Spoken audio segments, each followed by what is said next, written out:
A long time ago, I read a fact in a film magazine that blew my teenage mind. It was in those glossy pages that I was first informed that John Travolta's character in Pulp Fiction, Vincent Vega, was the brother of Michael Madsen's character in Reservoir Dogs, Vic Vega.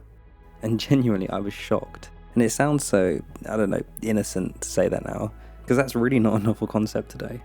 But I remember thinking that was such a cool idea when I heard that. I thought the idea of a filmic shared universe, like in comic books, was awesome. Two completely different, supposedly unrelated movies existing in, apparently, the same universe. Nowadays, we've gotten pretty used to the idea of shared narrative universes. Recently, we mostly connect that concept with huge IP franchises like Marvel and Star Wars. But today, I'd like to argue there's a particular character, a villain in fact, who pops up in multiple very old unrelated stories, meaning all those stories take place in the same universe, making him one of the oldest shared universe characters. It's not either of the Vega brothers. It's not Thanos in Marvel's comic book universe. It's not King Ghidorah in the Godzilla universe. It's not even Dracula in Universal's monster universe. It's a character far more legendary. It's the big bad wolf. Welcome to Folklore.mp4. I like to dig into folk stories, myths and legends, see if I can find where these tales come from, why we keep telling them, and what, if anything, can these stories from yesterday tell us about today, and maybe tomorrow. So let's look into it.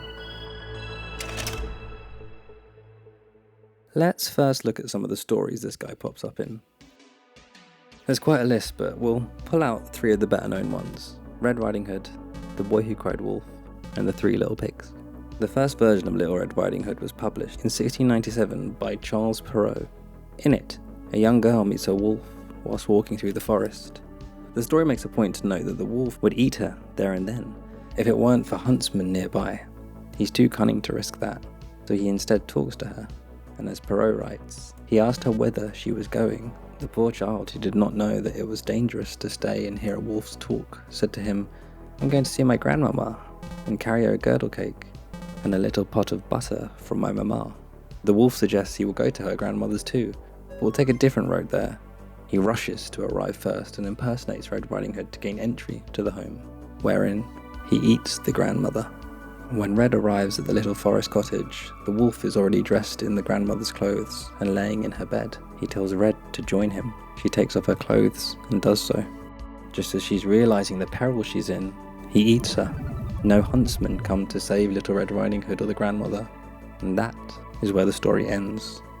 In our cinematic Big Bad Wolf universe, we can imagine that this is one of his first ill deeds. Buoyed by his success, he moves on to do side stories, even killing and flaying a sheep, and wearing a skin as a disguise in the story of the wolf in sheep's clothing, which, when you think about it, is very in keeping with the killing of Red Riding Hood's grandmother and wearing her clothes as a disguise. But it's definitely darker. The wolf is clearly becoming more bloodthirsty, more deranged. Sometime later, he finds himself in a field and decides to start eating some sheep, ripping through them without fear or reservation. There is a young shepherd boy also in the field who shouts "Wolf, wolf," over and over, but no one comes to help the boy.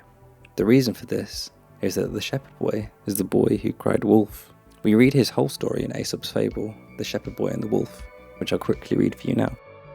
A shepherd boy who watched a flock of sheep near a village brought out the villagers 3 or 4 times by crying out, "Wolf, wolf," and when his neighbours came to help him, laughed at them for their pains. The wolf, however, did truly come at last. The shepherd boy, now really alarmed, shouted in an agony of terror, "Pray do come and help me, the wolf is killing the sheep." But no one paid any heed to his cries, nor rendered any assistance. The wolf, having no cause of fear at his leisure, lacerated or destroyed the whole flock.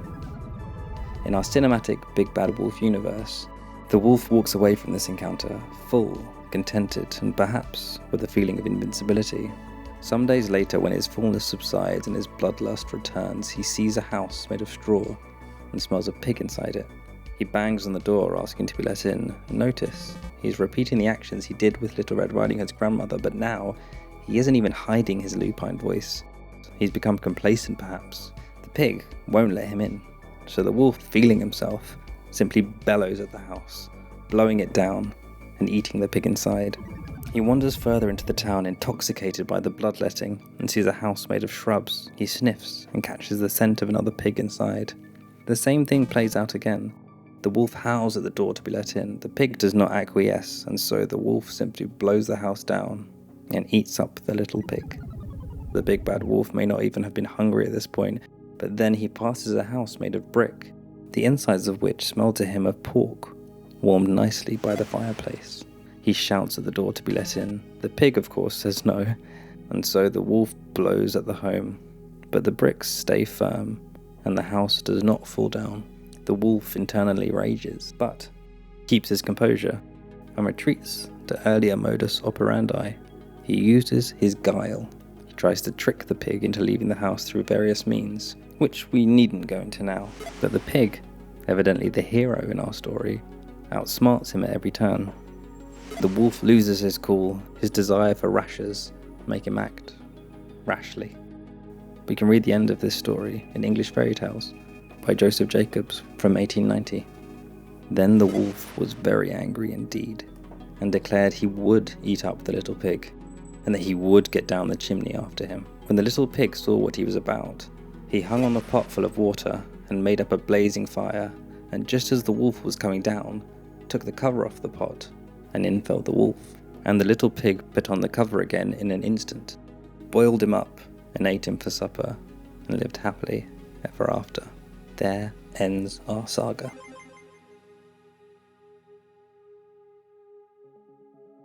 Now, to avoid any confusion, I want to be clear that the little connected story I just gave you there is just for fun.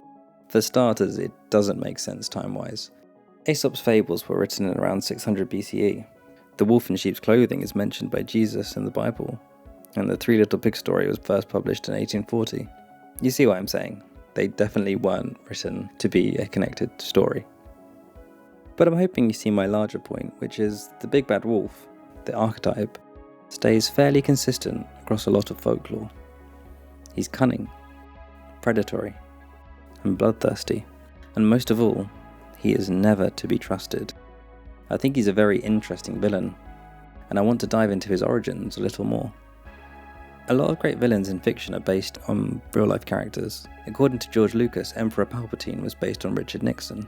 According to Radu Florescu and Raymond T. McNally, in their 1973 book, In Search of Dracula, A True History of Dracula and Vampire Legends, Dracula is based on Vlad the Impaler, and it's been suggested James Bond's Goldfinger was based on the gold mining magnate Charles W. Engelhard Jr.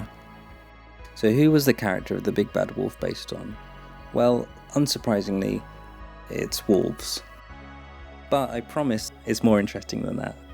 Humans, you see, have had a very complicated relationship with wolves.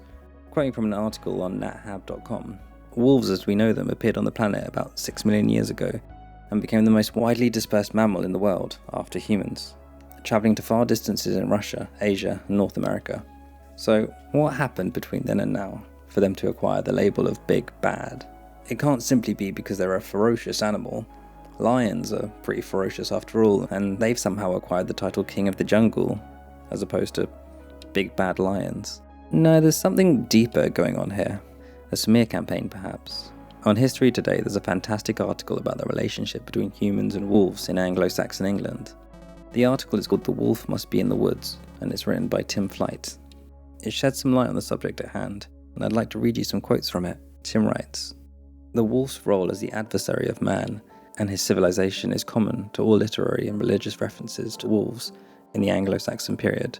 The primary source for this view is the Bible, in which wolves appear as part of a pastoral allegory of spiritual danger. In Acts 20:29, Jesus warns his followers, 'For I know this, that after my departing shall grievous wolves enter in among you, not sparing the flock.' Christ characterizes himself as a shepherd, and the inevitable consequence of him leaving his post is the arrival of wolves. As Gary Marvin, researcher of human-animal studies, has observed, the Bible was written for a pastoral economy in the Middle East, where livestock predators could have a severe impact on prosperity. This made the Bible's allegory comprehensible and literally applicable to similar agricultural societies, such as Anglo-Saxon England. The allegory of the wolf and the flock cemented the reputation of the wolf as the enemy of man, a danger both to the soul and to earthly prosperity. There are no references to wolves killing livestock in Anglo-Saxon laws or charters, and similarly, A study of the reintroduction of the wolf to North America found that wolves accounted for only 0.11% of cattle losses in 2005. Wolves only take livestock in desperation. That wolves live far away from people is reflected in Anglo-Saxon literature, in which they are inextricably linked with the wilderness, a space defined by the absence of man and his activities. This is especially apparent in the Old English poem Exodus, which uses the evocative compound noun merkweird, boundary guardian, to describe them. This suggests that the wolves do not just define wilderness by their presence, but actively maintain it, manifesting the opposition to man inherent in the biblical allegories. Interestingly, there is no mention of wolves transgressing these boundaries of civilization and wilderness. On the few occasions that wolves are mentioned as man-killers in Anglo-Saxon literature, people have been foolish enough to enter their desolate territories alone. Such spaces are untouched by man, meaning that they are the opposite of civilization, as manifest in the Anglo-Saxon proverb, "The wolf must be in the woods, wretched and solitary," whereas a good man should labour for glory in his native land. It is easy to see how the wolf's natural behaviour could be construed as hostility towards mankind. The wolf's primarily symbolic existence influenced a curious Anglo-Saxon law. People outlawed for committing a heinous crime were called a wolf hereford or caput lupinum, wolf's head, since, in being excluded from the laws of man, they could be killed lawfully by anyone without fear of retribution. This is believed to derive from an earlier practice of formally banishing people by tying a severed wolf's head around their neck and driving them into the wild. Criminals who broke cultural taboos lost their humanity by being driven into the wilderness and forfeiting their legal protection, and so, naturally, became wolves, the opposite of mankind. As we move forward in time from this point, we see more of this demonization of the wolf. As a post on the website wildearthguardians.org puts it, Europeans brought a Little Red Riding Hood style intolerance for wolves with them to North America, resulting in the near annihilation of wolves. There's a wonderful interview on Mongabay.com with Sonja Swift, who is the author of the book Echo Loba, Loba Echo, which is about wolves and their intricate connections with human society, ecosystems, and cultural narratives. Here are a couple of the questions and answers from it. Question. You note that only 6 people have been killed by wolves in the US over the past 100 years, yet a significant number of wolves are killed every year under the Wildlife Services Agency's Predator Management Program. Why do you think there's such a disconnect between fear of wolves and the danger they actually pose to people and livestock? Answer. Yes, the recorded deaths are very few and all in unusual circumstances. The point being that wolves don't seek out people to kill or eat. The roots of the misperception in many ways go back to medieval Europe and then travelled to North America by way of colonization. Settlers brought wolf lore with them and then used it as part of the economic project of colonization, slaughtering the bison herds alongside the wolves, which meant starving the indigenous nations and stealing their land.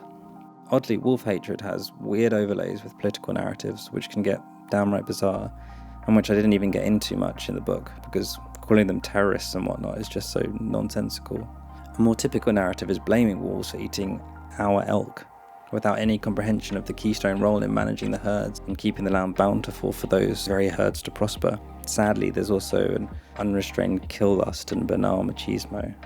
These various mentalities often shut the door on seeing another way to live alongside wolves, and yet it does remain odd to me that people who call home in beautiful open country can be so keen to decimate the very animals who make these places special. Wolves and the stories we tell about wolves show us ourselves, hence shifting perception starts with examining ourselves, where we come from, where we belong. Wolf hatred is one thing. Another issue is romanticization, both of which are projections that ultimately center people. Perhaps a deeper lesson in all of this is about moving away from human exceptionalism. Question. Your book focuses a lot on the relationship indigenous people have with wolves. Could you highlight an example that is illustrative of this relationship? Answer. The full and direct translation of the Anishinaabe word for wolf, Ma-Ingan, means the one sent here by that all-loving spirit to show us the way, and it is profoundly illustrative of the relationship indigenous people have with wolves. I learned this word in translation while visiting Winona LeDuc, who wrote the beautiful foreword, and Robert Shemek at the White Earth Ojibwe Nation in Minnesota years ago. It was here I met an understanding of wolf, as long-standing as the indigenous nation whose language articulated it, that finally made sense to me. Of course, wolves have deep significance across many cultures, as ancestors, guides, and protectors. For instance, the Ainu of northern Japan have origin stories that speak about the union of a wolf-like canine and a goddess. Similarly to Turkic legends about a she-wolf giving birth to half-wolf, half-human cubs, their ancestors. The Lakota emergent story tells of Sangmanitu Tanka, the wolf, guiding the people home. In Mongolia, wolves are considered the protective spirits of the grasslands, spiritually and also literally, as they are now widely understood to be. As you can see, the overlay of meaning and understandings run deep and go back far in intergenerational memory, at least for cultures who never segregated themselves from wolves. The jury is out on how exactly humans domesticated a big bad wolf and turned him into man's best friend. But one thing we know for sure is that at some point, in various different communities around the world, humans bonded with wolves. We found a sibling in the wild and formed a sort of pact, a sort of pack. They became our hunting companions, and more than that, as evidenced by their considered placement in numerous burial sites. For some, they became like family members. Any person who has a dog for a pet now, I'm sure, doesn't find that idea too far-fetched. But perhaps this bond with the wolf is why it was so easy to cast them as the villain of the stories we looked at earlier. The people who know you best, of course, have the power to hurt you deepest. We knew them well enough to characterize them negatively. The intellect we knew the wolf had from our time hunting alongside them is possibly where the big bad wolf acquires his cunning in the stories. The same goes for his ferocity. In storytelling, we all love a big twist at the end, an especially popular one being the person who you thought was the villain turns out not to be it, and it is in fact the person who's telling the tale to you, the unreliable narrator, who is actually the bad guy. And so the twist in our big bad wolf universe is that it was in fact humans who expanded into the lands protected by the boundary guardian. And when they were attacked for it, they blamed their old friend the wolf, not themselves. And even more perniciously, instead of taking our licks with dignity, we instead wrote legends that painted the wolf as the big bad guy in the story. It's wild to say it, but some people find it hard to disassociate the dastardly deeds performed by villains in a tale from the actor who played the character. There's plenty of examples of this, from Jack Leeson in Game of Thrones to a couple different actors in both Riverdale and Walking Dead, noting that they received death threats for the things their characters did. Fiction is, of course, powerful, and I don't think I have to explain this to anyone who's still watching this video, but come on, knock that shit off. Unfortunately, like these actors, the wolf still suffers from the role he was cast in centuries ago. Going back to that NatHab article from earlier, we read where the wolf-human relationship currently is in America. A long history of hunting and systematical eradication of the wolf population brought these animals to the brink of extinction, with only 500 to 1,000 wolves remaining in the wild in the 70s, with 95% of their range gone. Today, large populations of wolves are relegated to remote corners of the globe, such as the Arctic. The Endangered Species Act in the United States in 1973 helped restore wolf populations. In 1995, in a historic act of conservation, 41 wolves from the wilds of Canada and Montana were released into Yellowstone, our oldest national park. By 2021, their numbers increased to 95, living within 8 packs. Now there are an estimated 500 wolves in the greater Yellowstone ecosystem. The reintroduction of wolves in Yellowstone had a positive impact on the environment, and led to a trophic cascade, a process by which the activity of an apex predator stimulates the growth of other animal species and increases biodiversity. In northern Yellowstone, elk production led to an increase in the height of willows, deciduous trees and shrubs, which provide critical habitat for several species of native animals, such as beavers and moose. Human-wildlife conflict, which resulted in the initial decline of wolf populations, is now being managed by implementing electric fences and guard dogs to protect livestock. However, negative perceptions of the wolf need to change, and for that, it's important to celebrate these beautiful creatures and their contributions throughout celebratory days like International Wolf Day. So, it does look like maybe we're seeing some progress here, and I hope we can continue that. Though, somewhat disappointingly, recent administrations in America have taken and are continuing to take actions that will likely undo a lot of this progress. In the description of this video, there is a link to the website for the organisation Defenders of Wildlife, who are taking actions to combat this. I'd recommend going looking at their website if this is a cause you'd like to know more about. So let's end this video by going all the way back to the original point of all this, the stories about the wolf.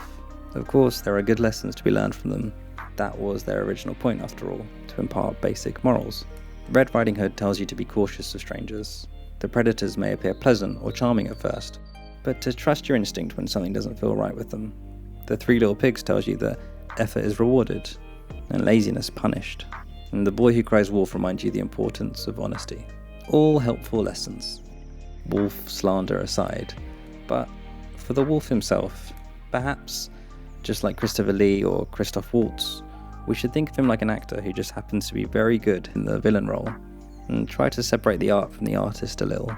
Because I think there's something beautiful in the fact that thousands of years ago, humans decided to befriend the glowing eyes that shifted around in the darkness just outside their campsite, to put aside their fear and distrust of the wolf, just like the wolf put aside its fear and distrust for man.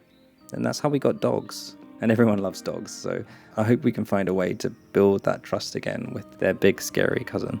I guess in a rambling sort of way, what I'm saying is take on the lessons taught by this great recurring villain, but keep in mind the wolf himself is not big and bad. That's just a role someone cast him in. Oh, and one last thing. In our little big bad wolf cinematic universe, I think we'll go back to Aesop for the post-credits sequence, The Wolf and the Shepherds by Aesop. A wolf passing by saw some shepherds in a hut, eating a haunch of mutton for their dinner. Approaching them, he said, "What a clamour you would raise if I were to do as you were doing." So, yeah, thanks for watching. And of course, a massive thank you to everyone who watched, liked, subscribed, and commented on my last few videos. It truly means a lot. So for now, that's everything I got for you today. Bye, folks.